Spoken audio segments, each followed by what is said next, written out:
May iba't ibang rason kung bakit gumagamit ang tao ng sigarilyo, alak at droga. Ang iba ay nag-react sa stress sa di magandang paraan tulad ng paninigarilyo, pag-inom ng alak o paggamit ng droga. Ano nga ba ang epekto ng substances tulad ng SAD sa mood ng isang tao? Ang iyong utak ay may kemikal na dopamine na nagbibigay ng masayang pakiramdam. Nadadagdagan ang dopamine kapag tayo ay kumakain ng masarap na pagkain, nag-eehersisyo, o nakikipagtalik. Ang pagtaas ng dopamine level ay nagre-resulta sa pagiging extra energetic, pagtaas ng atensyon, at magandang pakiramdam. Kaya naman, hinihikayat ng dopamine ang ating utak na ulit-ulitin ang mga gawaing nagbibigay ng magandang pakiramdam sa atin. Ang sigarilyo, alak at droga ay may espesyal na kemikal na nagpapataas din ng level ng dopamine sa ating utak. Kaya kahit na ang SAD ay nakasasama o nakamamatay, mas pinipili natin ang paulit-ulit na paggamit nito.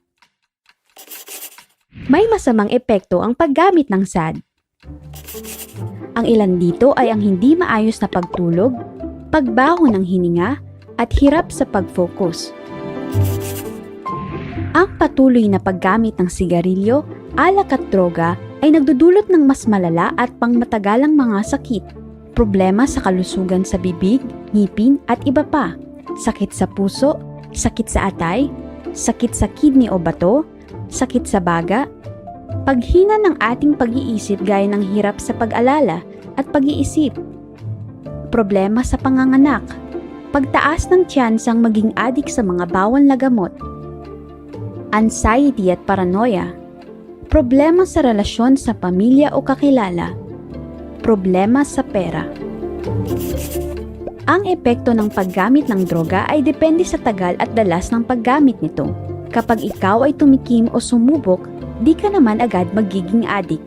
Ayon sa mga pag-aaral, marami sa mga nag-e-experiment sa paggamit nito ay hindi nagiging regular drug user dahil hindi nila ito nagugustuhan.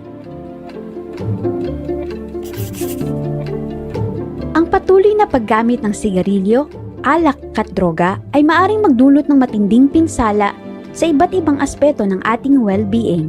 Mahalaga na malaman natin kung ano ang mga ito upang maiwasan natin ang adiksyon at mapagyaman natin ang ating kalusugan.